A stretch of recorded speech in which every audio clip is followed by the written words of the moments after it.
Hey teams, I'm Erin Fadden, member of the first Tech Challenge Game Design Committee.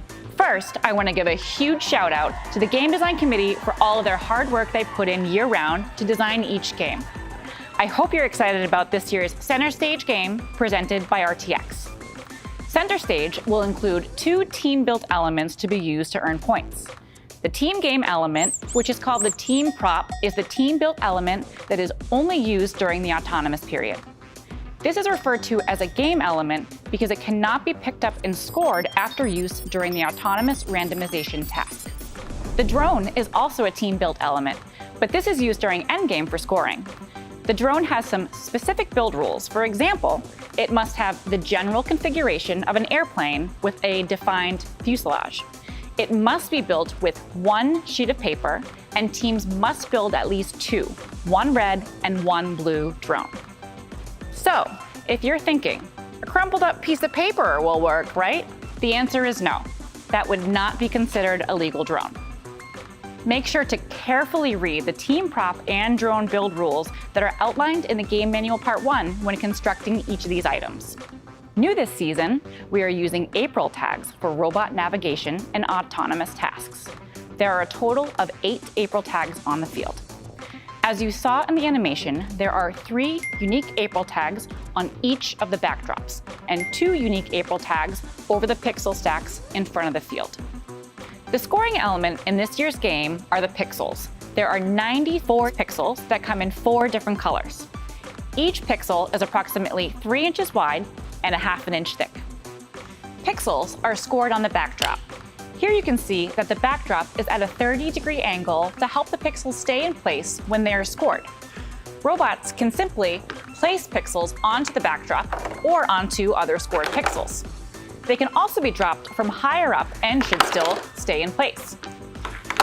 Teams should be cautious while scoring on the backdrop and do their best to not knock or shake it.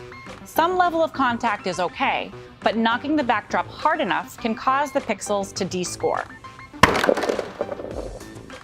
Spanning the field are the trusses, riggings, and stage door. The truss includes height-limiting bars that are 14 inches from the playing field floor.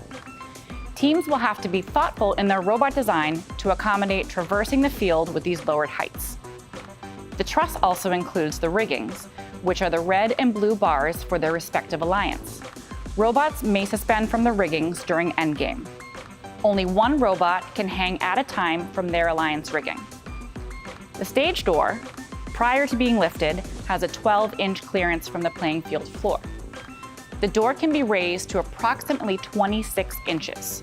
Stoppers on the sides of the truss will not allow the stage door to be raised any higher.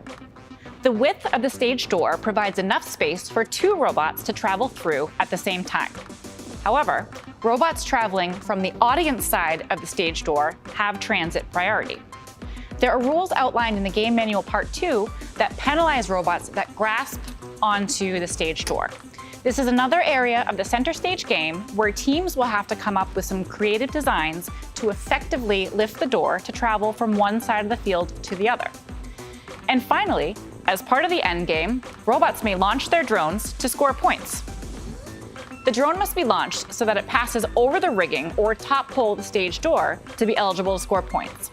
Robots that are hanging from the rigging may also launch their drone during endgame. Neither a drive team member or robot should interfere with a launched drone. Interfering with the opposing alliance's drone while in flight will cause the affected alliance to automatically earn points for landing zone 1. I hope you enjoyed this overview of Center Stage. Please make sure to read both the Game Manual Part 1 and Game Manual Part 2. There are 2 versions of each of these manuals on our website for both remote and traditional gameplay. Every team is allocated 1 account to ask questions and receive official answers on the first Tech Challenge forum. Thank you so much for tuning in, and best of luck this season.